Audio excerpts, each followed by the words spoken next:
নামাজ যাদের হবে তাদের এক নাম্বার সমস্যা কবরে যায় হবে।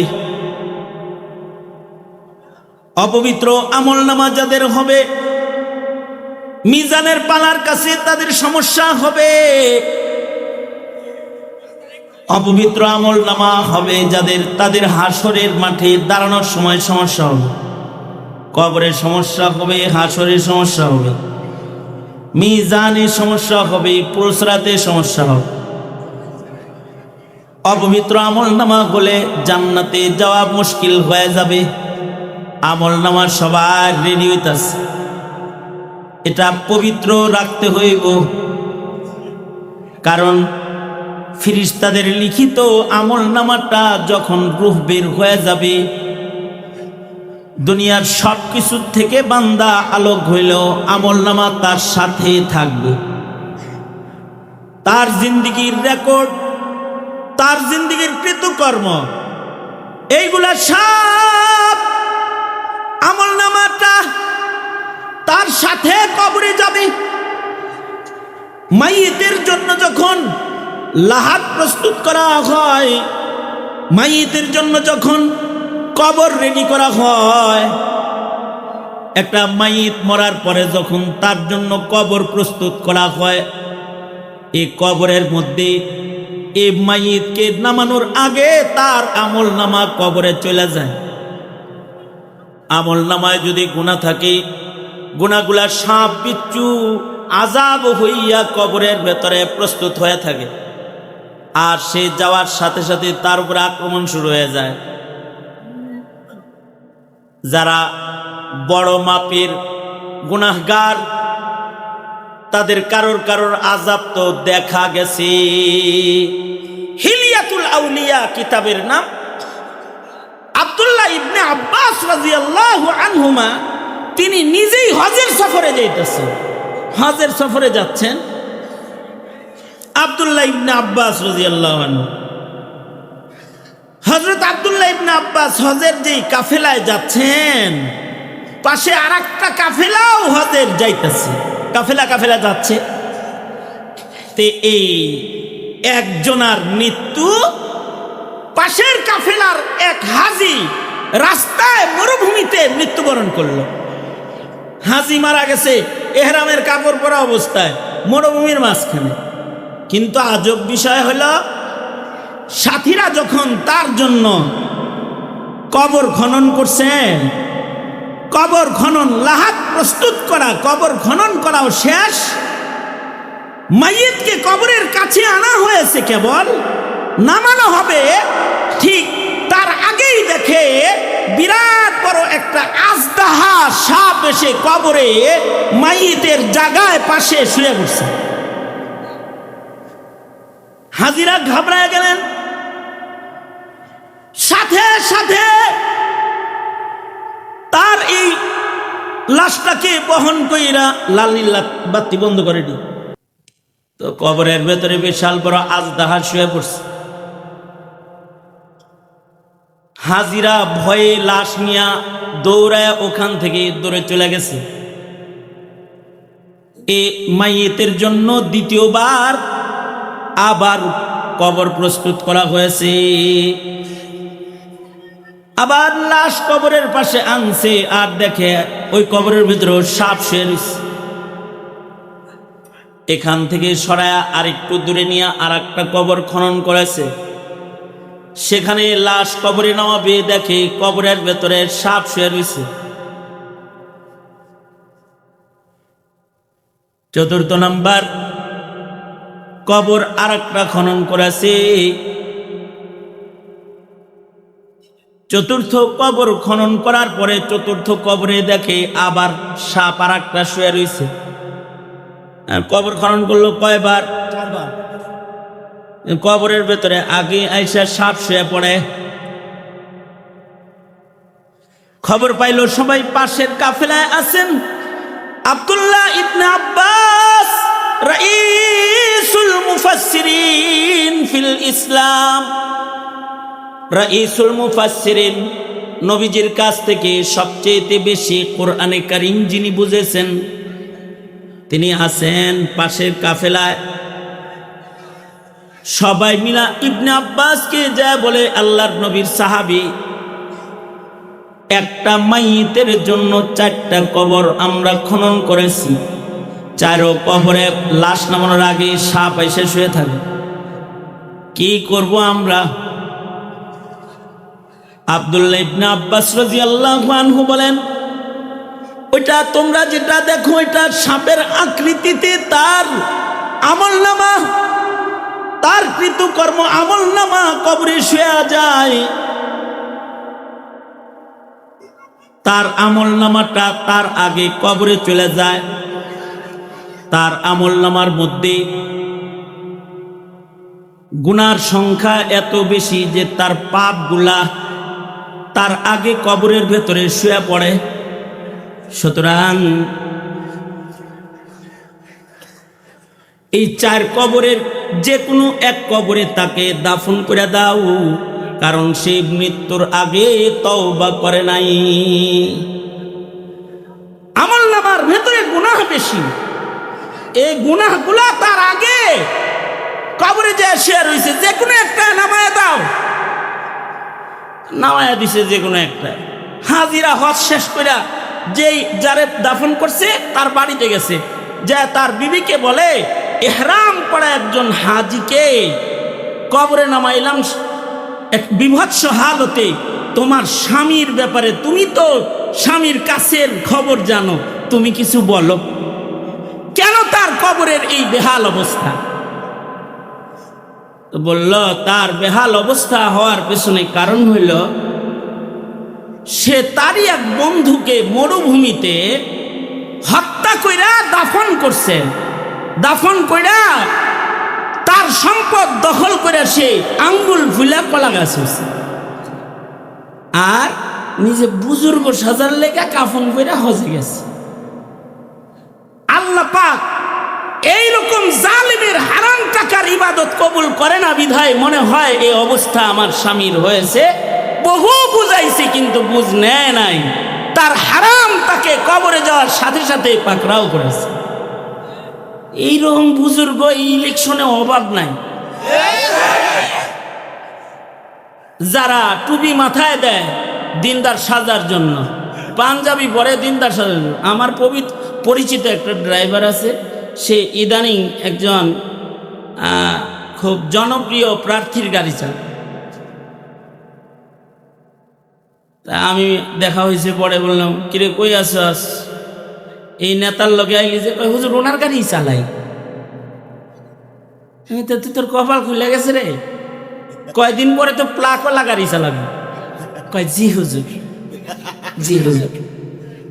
মাশাআল্লাহ, লোক তো খুব ভালো, কি সুন্দর বয়ান টয়ানও করলো, টুপি পাঞ্জাবি তো ভালোই ধরছে। কেমন নামাজ পড়ে তো আসলে ঠিক মতো? মসজিদে যায়, এখনো কোনোদিন অজু করতে দেখিনি।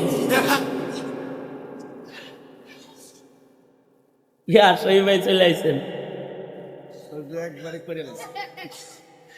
হে টুপি মাথায় দিয়া পাঞ্জাবি গায়ে দিয়া ঘুরে হইল জাতির ভোট ধোঁকা দিয়া নিয়া জাতিরটা ভক্ষণ করে আঙ্গুল ফুলে কলা গাছ হওয়ার রাজনীতির টুপিও মাথায় দিয়েছে। ওটা বুজুর্গের টুপি না, বুজুর্গের পাঞ্জাবি না, ওইটা বুজুর্গের পাঞ্জাবি। সাক্ষী দিল কে? ড্রাইভারে। সাক্ষী কিন্তু কাছের লোকেরাই দেয়, ঠিক না? ইবনে আব্বাসের কাছে সাক্ষী দিল কে? স্ত্রী সাক্ষী দিচ্ছে যে তার যে এই যে হজের টাকাটা এটাও হালাল না, এটা হারাম টাকা। সে তার বন্ধুকে মরুভূমিতে পুঁতে রেখেছে হত্যা করে, আল্লাহ পাক তাকে মরুভূমিতেই শুয়াইছে সাপের কবরের আযাব সহকারে। এই হইল রহস্য। হ্যাঁ ঠিকই, মানুষের কৃতকর্ম মানুষের আগে কবরে যায়। কেউ যদি আকাম কুকাম বেশি করে, তার আকাম কুকাম কবরে আগে যায়। আর যদি কারণ আমল নামায় থাকে নামাজ, নামাজ আগে তার কবরে চলে যায়, ডান পাশে পাহারাদার হয়ে যায়। এসে তারা আমাদের সব কিছু জানছে এবং তারা লিখছে। এই দুই ফেরেশতা বড় সম্মানিত, আমানতদার। তারা আমানতদারির সাথে সকল কিছু লিখতেছে। আল্লাহ পাক তাদের সম্পর্কে বলেন, কিরামান কাতিবিন ইয়ালামুনা মা তাফআলুন। দুইজন সম্মানিত কাতিব ফেরেশতা, এরা আমাদের সাথে আছে। ইয়ালামুনা মা তাফআলুন, তোমরা যা করো সব তারা জানে। যা করি, আলোতে আধারে, ঘরের ভেতরে বাহিরে, বাজারে, নির্জন স্থানে, যেখানে আমরা যা করি সব এই দুই ফেরেশতা জানে। তারা আমাদের সার্বক্ষণিক সঙ্গী। তবে কিছু সময় আছে এই ফেরেশতারা আমাদের থেকে একটু দেহের থেকে আলোক হয়, দূরে যায়। দুইটা সময়, তার ভেতরে একটা সময় হলো যখন আমরা টয়লেটে ঢুকে পড়ি, বাথরুমে ঢুকি। যেমন এখানে আসছি, মাহফিলে ঢুকছি, এখানেও ফেরেশতা কাঁধে আছে, ডান কাঁধে বাম কাঁধে আমাদের সাথে ফেরেশতা আছে। কিন্তু যখন আমরা ইস্তেনজা করার জন্য টয়লেটে প্রবেশ করি, তখন আর তারা আমাদের সাথে, আমাদের দেহের উপরে তারা ডান কাঁধে বাম কাঁধে থাকে না। তারা আমাদের থেকে দূরত্ব, বাথরুমের দরজায় পাশে বাইরে দাঁড়িয়ে আমাদেরকে দেখতে থাকে। কারণ ফেরেশতারা তো নাপাকের ভেতরে প্রবেশ করে না।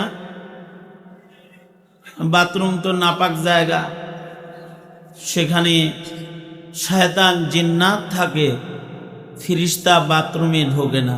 বাথরুমে ঢোকে শয়তান, খবিস, খান্নাস, জিন্নাত। এরা বাথরুমে অবস্থান করে। এরা নাপাক, নিজেরা নাপাক জায়গায় তারা থাকে। ফেরেশতারা পাক, পবিত্র, তাই ফেরেশতারা পবিত্র জায়গায় অবস্থান করে। এ কারণেই বাথরুমে প্রবেশ করার সময় দোয়া পড়তে হয়, আল্লাহুম্মা ইন্নী আউযু বিকা মিনাল খুবুসি ওয়াল খাবাইস। ও আল্লাহ, আমি খবিস, খান্নাস, জিন্নাত থেকে আপনার কাছে পানাহ চাই। আল্লাহর কাছে পানাহ চাইয়া ভিতরে ঢুকতে হয়। আর যখন বের হয় তখন এই খবিস, খান্নাস, জিন্নাতের শারারত থেকে আল্লাহ হেফাজতে রাইখা নিরাপদে তাকে বাথরুমের বের করে বাইরে বের করছে এবং তার নাপাকগুলো পেট থেকে বেরোইছে, এর শুকরিয়া আদায় করতে হয়। আল্লাহুম্মা আলহামদুলিল্লাহিল্লাযী আযহাবা আন্নিল আযা ওয়া আফানি। শুকরিয়া ওই মালিকের, যিনি আমার পেটের নাপাকগুলো বের করে দিয়েছেন এবং আমাকে নিরাপদে আবার আমার জায়গায় ফেরত আসার তৌফিক দিয়েছেন। যেমন কাদিয়ানিরে ফেরত আসার সুযোগ দেয় নাই। কাদিয়ানি বাথরুমের ভেতরে মারা গেছে।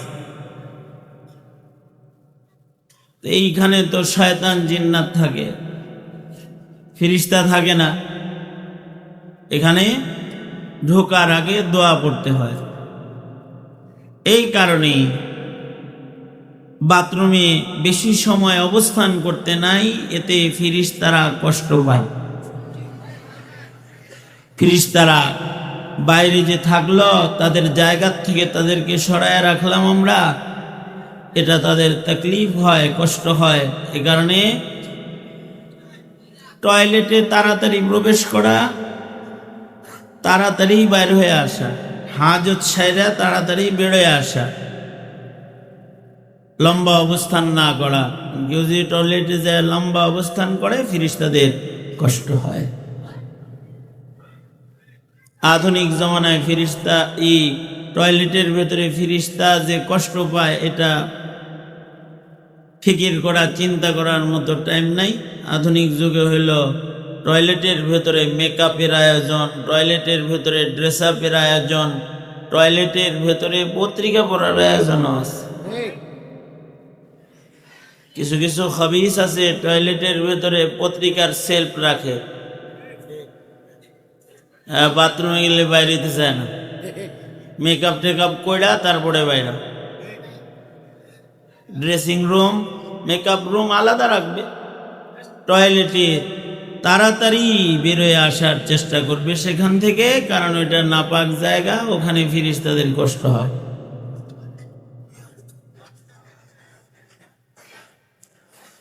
ফেরেশতারা ওই সময় সাথে থাকে না, কিন্তু এখানে আসি, এখানে আমাদের সাথে ওরা আছে, ওরা জিকির করতেছে, আল্লাহু আকবার, জিকির করতেছে।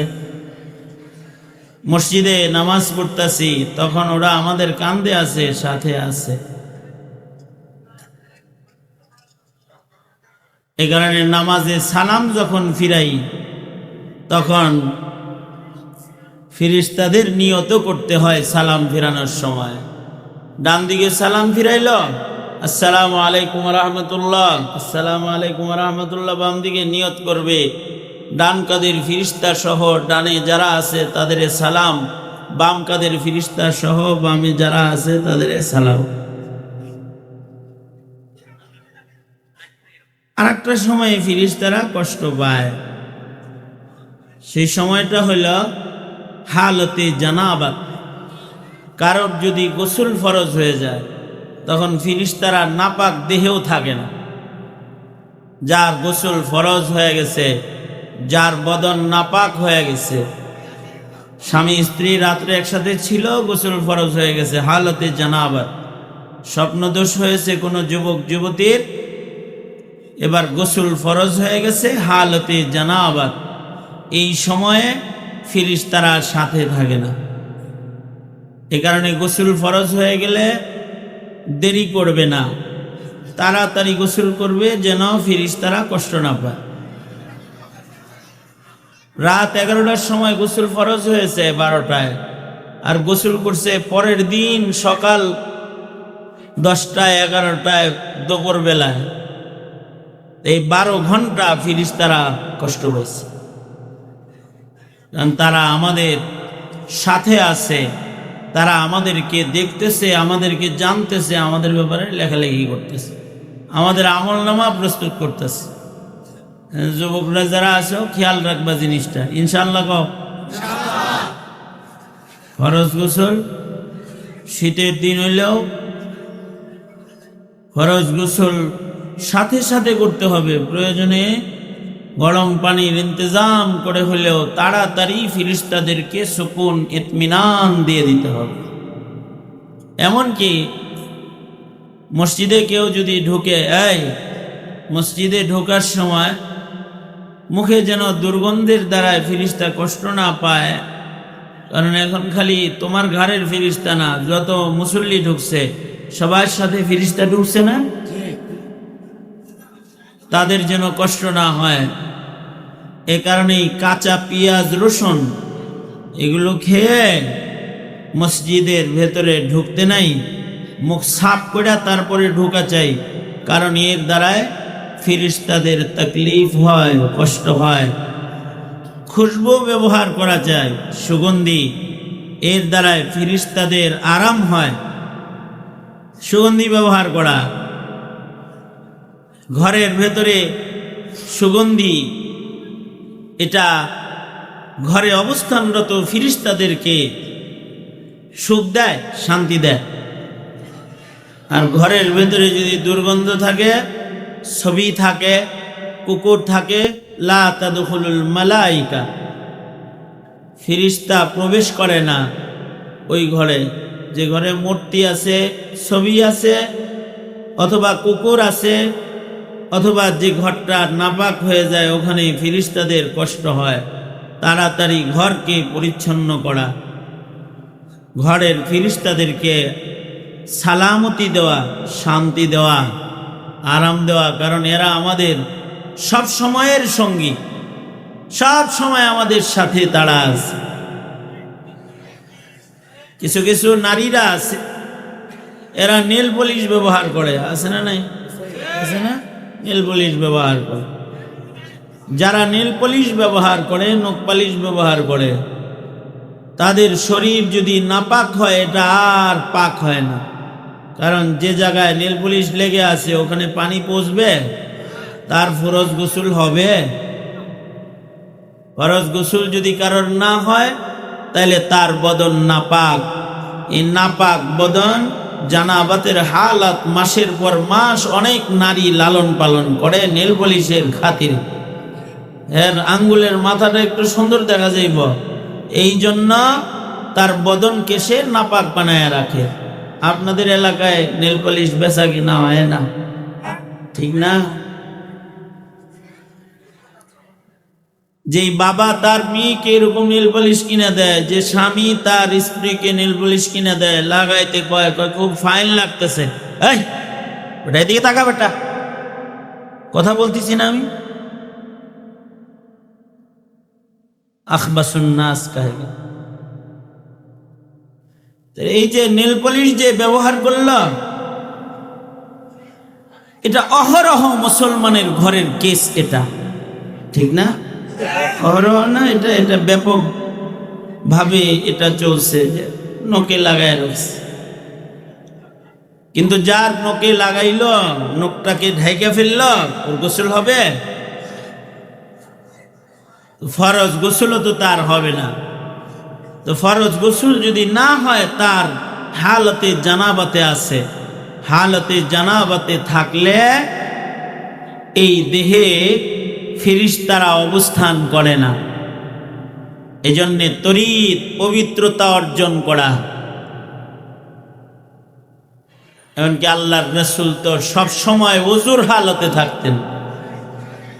শুধু গোসল করে দেহ পাক না, দেহটাকে ইবাদতের জন্য উপযুক্ত বানায় রাখতেন। আল্লাহু আকবার, জোরে করে বলেন। ওকে ইবাদতের উপযুক্ত বানায় রাখা, সব সময় বাওযু থাকা। বাওযু থাকলে ফেরেশতারা খুশি হয়। বদন পাক বাওযু যারা থাকবে, তাদের রূহ কবজ করতে আসলে রহমতের ফেরেশতারা তারে ঘিরা লয়। দেহটা পবিত্র, তার চতুর্দিকে রহমতের ফেরেশতা ঘিরা লয়।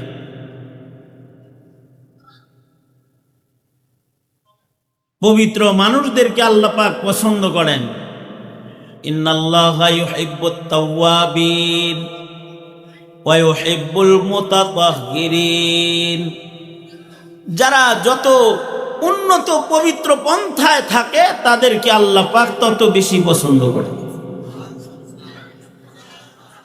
এ কারণে আগের যুগের মানুষ যারা, তারা সবসময় ওযুর হালতে থাকত। আগের যুগের মায়েরা সন্তানকে ওযু করে দুধ খাওয়াইত, রান্না করত ওযুর হালত। এক বুজুর্গ তার সাথীদেরকে নিয়ে রাস্তা চলতেছেন, সঙ্গীদেরকে নিয়ে। তা রাস্তায় আর এক বুজুর্গের সাথে দেখা, ভালো মানুষের সাথে দেখা হয় না? দেখা হয়েছে, পরে তারে ধরছে, ধইরা তাকে নিয়ে গেছে, নিজের বাড়িতে নিয়ে গেছে, মেহমান বানাইছে। বিপদে পড়ে গেছে, মেহমান হইছে, ধরছে, ভাই আবদার করছে, ঘরে যেতে গেছে, যাওয়ার পরে বসায় রাখছে, গল্প করতেছে, সুন্দর সুন্দর কথা বলতেছে, এভাবে সময় পাস করছে। এর ভেতরে রুটি এবং সালন তরকারি রান্না করা শেষ হয়ে গেছে। গল্পের তালে তালে 20 মিনিট গেছে, কথা বলছে, আর তার ঘরে নাস্তা প্রস্তুত হয়ে গেছে। किस्मत की बदनसीबी को सयाद क्या करे, सिर पर गिरे पहाड़ तो फरियाद क्या करे। কারণ কারণ কপাল এরকম হয়। যেমন মনে করেন আমি বয়ান শুরু করছি, এখন বাতি উত্তি সব বন্ধ হয়েছে, এটা একটা কিসমত, আলহামদুলিল্লাহ। এর উপরেও খুশি থাকা নেয়ামত। কথা বলা দরকার, কথা শোনা দরকার। আওয়াজ তো হইতেছে, আপনারা আমি কথা বলতে থাকি, আপনারা শুনতে থাকেন, তাহলে ফায়দা হবে ইনশাআল্লাহ। আল্লাহ তৌফিক দান করুন, আমিন বলেন। আপনারা যারা কথা শুনতেছেন দোনো হাত তোলেন তো, নাকি অন্য মানুষ আছেন, বাত্তিওয়ালার দিকে আছেন? হ্যাঁ, দোনো হাত সোজা করেন, নাড়াচাড়া দেন। এবার জবান হরকত করেন, নাড়াচাড়া দেন, জোরে আওয়াজ করে বলেন সুবহানাল্লাহ, আলহামদুলিল্লাহ, লা ইলাহা ইল্লাল্লাহ। আওয়াজ করে উঁচু স্বরে বলেন আল্লাহু আকবার। হাত নামান। এই যেমন আমার দিকে ছিলেন, আপনারা এইদিকে থাকেন। তুই যদি আবার উঠছস না, তোমাকে বলছি, তুমি যদি আবার উঠো, তাই আমি নাইমা তোমারে আগে গোতা দিব। গোতা বুঝছো? আমার মানিকগঞ্জে ভাষায় বলে ঘুষি, কিল, গোতা তোমারে দিব। এই তুমিও বসো, বসো। আমার বয়ান রেকর্ড করতে হবে না, বড় বড় যারা আসতেছে তাদের বয়ান রেকর্ড করো, নড়াচড়া নাই।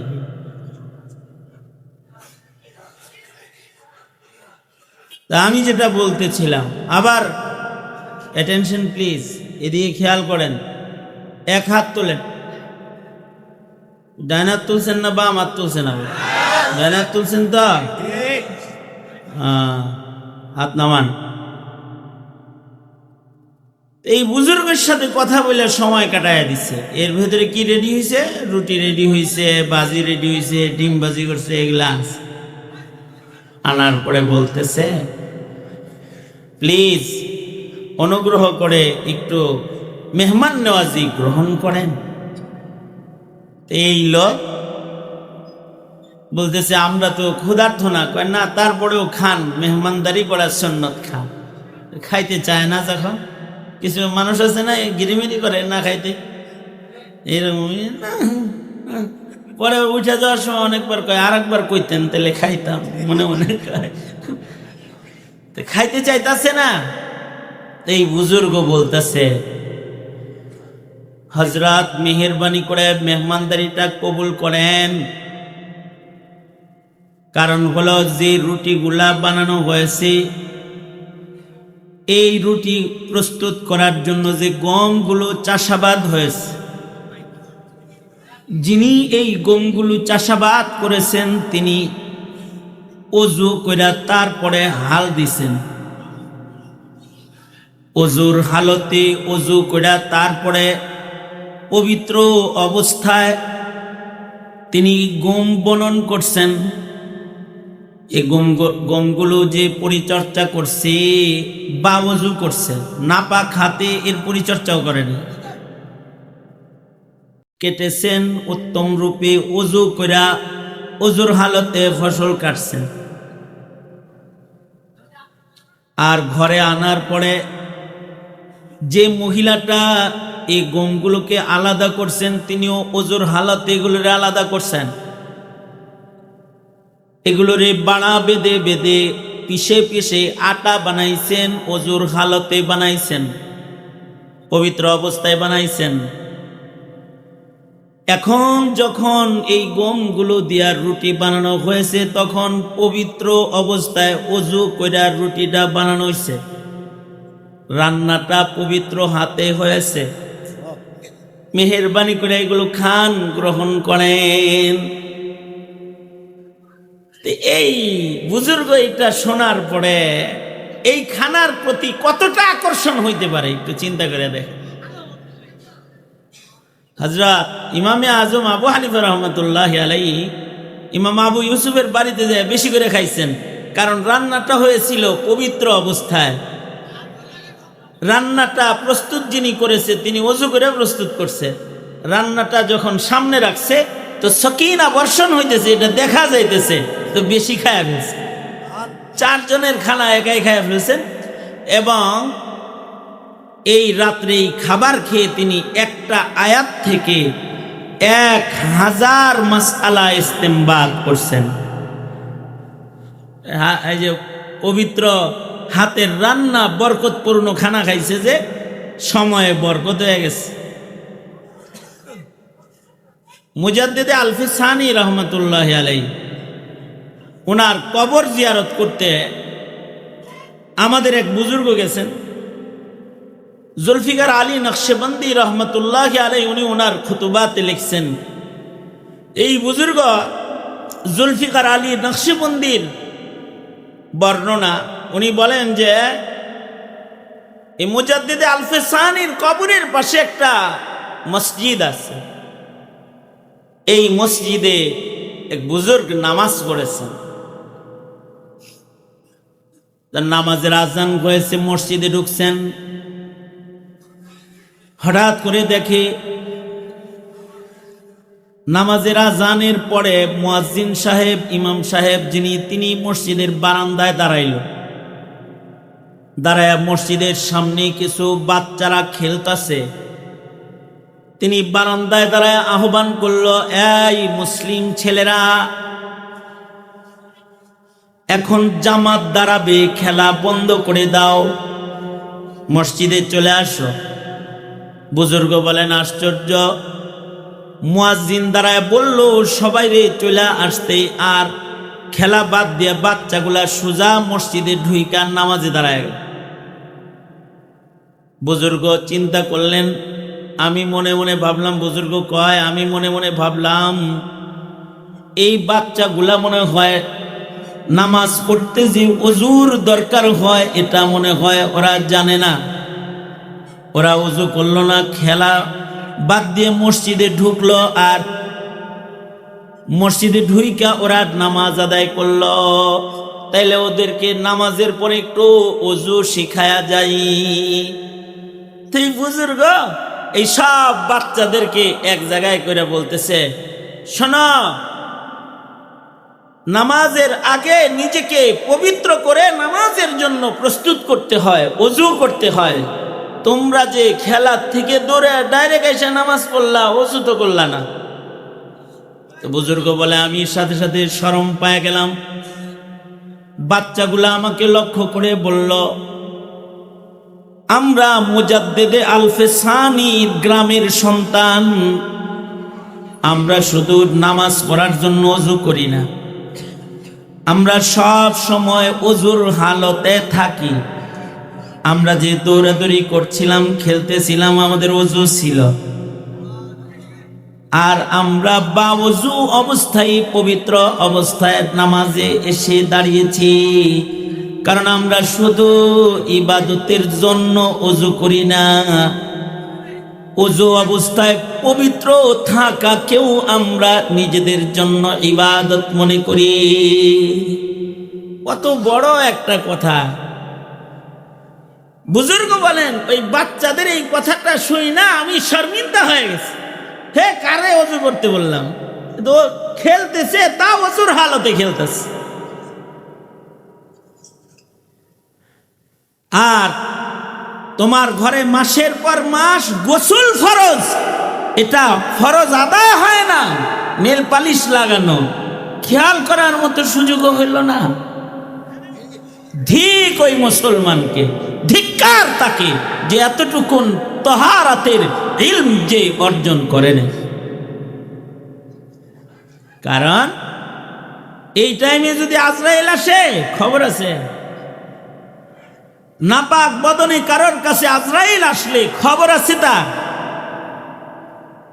আর যদি নামাজের মুসল্লায় থাকে, পবিত্র অবস্থায় থাকে, তখন যদি আজরাইল আসে, তার বদন পাক, তো তার উপরে তখন আজরাইলের আচরণ রহমশীল আচরণ হবে, রহমের আচরণ হবে।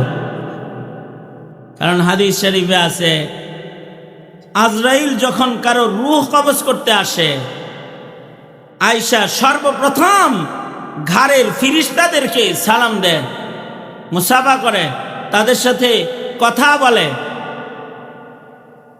ফিরিস্তারা জিজ্ঞাসা করে, কারণ ফিরিস্তার লগে খাতির, ফিরিস্তার লগে খাতির না, চোরের লগে খাতির, গাঞ্জাখোরের লগে খাতির, চান্দাবাজের লগে খাতির।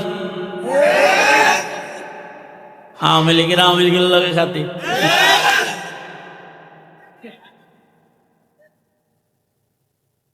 মৌলবীর লগে খাতির, যুবকের লগে খাতির, বুড়ার লগে খাতির। দেখবেন ডায়াবেটিসের হাঁটা হাঁটে বুড়ারা একসাথে হাঁটে, ঠিক না? আর বাচ্চাদের সাথে খাতির, ফিরিস্তাদের লগে বড় খাতির। ফিরিস্তাদের সাথে খাতির। এই ফিরিস্তারা এসে, আজরাইল যখন আসে দলবল লইয়া রূহ কবজ করতে, তখন এই ফিরিস্তাদের লগে আগে আলাপচারিতা হয়। যদি লোকটা ভালো মানুষ হয়, পবিত্র লোক হয়, পাক সাফ মানুষ হয়, তার রূহটাও যদি পবিত্র হয়, সে যদি ইবাদতে অভ্যস্ত মানুষ হয়, তাইলে আজরাইল আসার সাথে সাথে এই ফিরিস্তারা আজরাইলকে বলতে থাকে, আজরাইল ভাই, আপনি কি আমাদের সবচেয়ে ঘনিষ্ঠ লম্বা সময়ের বন্ধুটাকে নিতে আইছেন নাকি? তার মানে কি, তার কি হায়াত শেষ হয়ে গেল নাকি? হ্যাঁ, নিতে আসছি। যখন বলে নিতে আসছি, তখন তারা বলে, নিতে যেহেতু আসছেন, তার ব্যাপারে আমাদের দুই ফিরিস্তার কিছু বক্তব্য আছে। সে আমাদের একজন ভালো বন্ধু, তাকে নিয়ে যাইবেন। আমরা একটা ভালো বন্ধু হারায় ফেলবো, আমাদের বিয়োগ যন্ত্রণা আমাদের কষ্ট দিতেছে। তো আমাদের বন্ধুর ব্যাপারে, বন্ধুর পক্ষ থেকে, বন্ধুর ব্যাপারে, সাথীর ব্যাপারে আমাদের উত্তম ভাইয়ের জন্য কিছু কথা আছে। ও আজরাইল ভাই, আপনি যে আমাদের এই সালেহ ভাইটাকে নিতে আসছেন, এই লোকটা কখনো আমাদের কষ্ট দেয় নাই। তার কাজ, তার অবস্থান কখনো আল্লাহ পাকের জিকির থেকে আমাদেরকে গাফিল রাখে নাই। সে সব সময় ইবাদত করছে, তা আমরা জিকির করে আরাম পাইছি। কারণ ফিরিস্তারা সব সময় জিকির করে, নাহনু নুসাব্বিহু বিহামদিকা ওয়া নুকদ্দিসু লাক। ফিরিস্তারা সব সময় কার তাসবিহ জপে? আল্লাহর তাসবিহ জপে, জিকির করে। ওরা সব সময় জিকির করে। তো এই লোক কখনো আমাদের জিকিরে ব্যাঘাত ঘটায় নাই। কেউ যখন ইবাদতে থাকে তো ওদের জিকিরে ব্যাঘাত হয় না, ওরা জিকির করতে থাকে।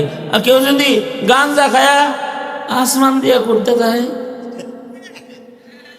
অথবা যদি মদ খায়া টাল হয়ে বইরে থাকে, কি তখন ওদের কি হয়? কষ্ট হয়, ওরা কষ্ট পাইতে থাকে। কেউ যদি বাদ্যের আওয়াজের ভেতরে বসে যায়, যেখানে গান বাদ্যের আওয়াজ হইতেছে, তো ওদের কষ্ট হয়। আর কেউ যদি ওয়াজে বসে যায়, ওদের আরাম হয়। কারণ গাশিয়াতহুমুর রাহমা নাযালাত আলাইহিমুস সাকিনা, তাদের উপরে সাকিনা নাজিল হয়, রহমত তাদেরকে ঢাইকে নেয়। আল্লাহু আকবার, জোরে করে বলেন। রহমতের ফিরিস্তারা রহমত পায়া খুশি হয়ে যায়। আর যদি গুনার পরিবেশে থাকে, তখন ওরা কষ্ট পায়। পাপের কাজে থাকে, ওরা কষ্ট পায়। তো লোকটা যদি নেককার হয়, তো ফিরিস্তারা বলে, ও আজরাইল ভাই, এই লোক আমাদেরকে কখনো আল্লাহ পাকের জিকির থেকে গাফেল রাখে নাই। টিভির ঘরে বয়া থাকে নাই, কিরণমালা দেখে নাই, সিনেমা দেখে নাই, ডান্স, বাদ্য, ছবি, সিনেমার পরিবেশে, নগ্ন পরিবেশে সময় কাটায় নাই। সে ভালো জায়গায় থাকছে, ভালো কাজ করছে, ভালো কথা বলছে, ভালোভাবে সময় কাটাইছে। সে আমাদেরকে কখনো জিকির থেকে গাফেল রাখে নাই। আমাদের এই ভালো বন্ধুটাকে একটু ভালো আচরণ করে লয়ে যান। ওরা সুপারিশ করে। কিরামান কাতিবিন যদি কারোর ব্যাপারে এরকম সুপারিশ করে, তো ফিরিস্তা আজরাইল তখন এই মাইয়িতের সাথে সুন্দর আচরণ করে। আল্লাহু আকবার, জোরে করে ভালো একটা আচরণ করে, ভালো আচরণ করে। ভালো আচরণ করে বলে, আল্লাহর রাসূল বলেন, তখন আজরাইল বলতে থাকে, উখরুজ ইয়া আইয়ুহার রূহুত তাইয়্যিব, এই পবিত্র আত্মা যে এ খাঁচার মধ্যে আছো, বের হয়ে যাও। উখরুজ ইলার রাউহি ওয়ার রাইহান, উখরুজ ইলা জান্নাতিন নাঈম, বাইর হও, তোমাকে আল্লাহর জান্নাতে আমরা লয়ে যাই, তোমাকে আল্লাহ পাকের দিদারে লয়ে যাই। ফাদখুলি ফি ইবাদি ওয়াদখুলি জান্নাতি, আল্লাহর পক্ষ থেকেও বলা হইতে থাকে। আর যদি লোকটা বদকার হয়, তাহলে ফেরেশতারা আজরাইল আসার সাথে সাথে বলে, তাড়াতাড়ি বাইর করেন, একটু নাজাত পাই, মুক্তি পাই, কারণ আমগরে খুব জ্বালাইছে, খালি আকাম কোকাম করে, কুকথা বলে, কুকর্ম করে, কুপরিবেশে থাকে, আমরা ওর উপরে ত্যক্ত বিরক্ত। সে আমাদেরকে আল্লাহ পাকের জিকির থেকে গাফেল রেখেছে। জলদি জলদি ও জিবরাইল ভাই, আজরাইল ভাই, আপনি জলদি জলদি আমাদের ছুটির ব্যবস্থা করে দেন। তখন আজরাইল এই লোকটার সামনে দাঁড়ায়া বলতে থাকে, উখরুজ ইয়া আইয়ুহার রূহুল খাবিস, এই নিকৃষ্ট রূহ যেটা এখানে আছিস, বের হয়ে যা। এইটা বলে যদি ডাক দেয় কাউরে, তো তখন তার মৃত্যু যন্ত্রণা শুরু হয়ে যায়, কঠিন যন্ত্রণা সহকারে তার মৃত্যু পায়। এইলে বুঝে থাকলে বলেন, ঘাড়ের ফিরিস্তারে পক্ষে রাখা দরকার না বিপক্ষে রাখা দরকার? হ্যাঁ, জোরে আওয়াজ করে বলেন, পক্ষে রাখা দরকার না বিপক্ষে রাখা দরকার? পক্ষে। ঘাড়ের ফিরিস্তা পক্ষে থাকবো, ভালো কাজ করলে, ইবাদত করলে, ভালো হালতে থাকলে, ভালো জায়গায় থাকলে, ভালো দেহ ভালো কাপড়, পাক দেহ পাক কাপড়, পাক জায়গা, পাক কথা, পাক কাজ, এগুলো যারা করবে তাদের উপরে এই ফিরিস্তারা খুশি থাকে।